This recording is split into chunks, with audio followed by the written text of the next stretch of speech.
আশা করি আমার ভিডিওটি এনজয় করবেন। আসসালামু আলাইকুম, কেমন আছেন সবাই? তো আজ আমি নিয়ে এসেছি আমার বাবার ক্ষেত, মানে আমার আব্বা ঢাকা শহরে থাকে। তো আমি তো কয়েকদিন হলো আসছি ঢাকা। তো এখানে এসে আমি খুব ভালো লাগছে বাপের বাড়ি এসে। অনেক দিন পর বাপের বাড়ি এলাম। তো এখানে এসে দেখি আমার আব্বা এই পাশেই, এই যে আমাদের বাসা,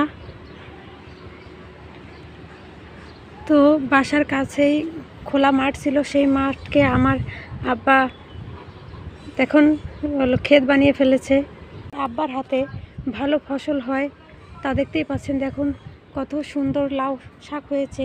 এখান থেকে লাউ শাকও খাওয়া যায়, আবার লাউও ধরে। এর সাথে লাগিয়েছিল ধুন্দল। তো ধুন্দলগুলো অন্য এক ক্ষেতে লাগিয়েছে, তো সেটা আপনাদেরকে দেখাবো ঘুরে ঘুরে। আপনারা ভিডিওটি কেমন হলো তা অবশ্যই কমেন্টে জানাবেন। আমার আব্বা এখন মাটি নিড়াচ্ছে, কারণ মাটিতে অনেক ঘাস হয়েছে। সেই ঘাসগুলো নিড়িয়ে নিড়িয়ে ফেলে দিবে। এরপর এতে এই দোপে পাট শাক, ঢাকা শহর মানুষ পাট শাক, লাউ শাক এগুলো খুবই পছন্দ করে। এর সাথে লাগিয়েছিল পালং শাক। এই পালং শাকগুলো কেবলই আমার আব্বা উঠিয়ে দিল। ভিডিও করতেছি। এখানে আমার আব্বা জিজ্ঞেস করছিল ফোন নিয়ে কে করছিলাম। বললাম যে ভিডিও করতেছি, আপনারা কিছু মনে করবেন না। ওই যে দেখুন কাজ করছে। ওরা মাটি সার দিছাও নাকি? তাহলে তো নাম্বার পারবি। দেখুন আমার আব্বার পাশে একটা লাউ ধরেছে। আব্বা আমাদের গালাগালি করছিল, কারণ এই রোদের ভিতর আমি ভিডিও করতে এসেছি। দেখুন বন্ধুরা, অনেক রোদ। ঢাকা শহরের রোদ তো, গাছপালা নেই তেমন, জনমের রোদ, মাথা ফাটার মতো।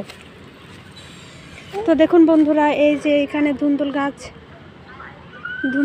এখানে পুঁই শাক গাছও আছে। দেখুন বন্ধুরা, পুঁই শাকে কত ফল ধরেছে।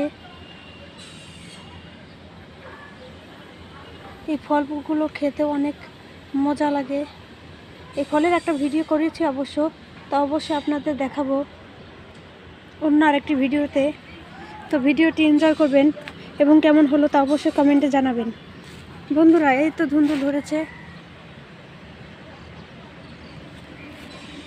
এখানেও লাউ শাক লাগিয়েছে কয়েকটা। দেখুন বন্ধুরা, ধুন্দুলের ফুল।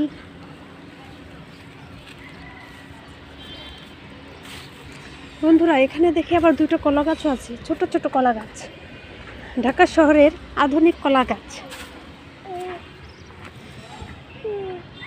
তো এই হচ্ছে আমার আব্বার ক্ষেত। সে খুব যত্ন করে এই ক্ষেতের। এখান থেকে যে ফসল পাওয়া যায়, যে ধুন্দল বা লাউ পাওয়া যায়, তা তিনি বিক্রি করেন এবং কিছু আমাদের জন্য রেখে দেন খাওয়ার জন্য। বেশি সার প্রয়োগ করেন না তিনি, এর জন্য এগুলো খেতে মজাদার এবং তাজা তাজা, এর জন্য সবাই নেয়। গাছে ধরার সাথে সাথেই মানুষ কিনে নেয়। তো বন্ধুরা, ভিডিওটি কেমন হলো তা অবশ্যই কমেন্টে জানিও এবং আমাকে সাপোর্ট করো। তো আজ এই পর্যন্তই। আল্লাহ হাফেজ।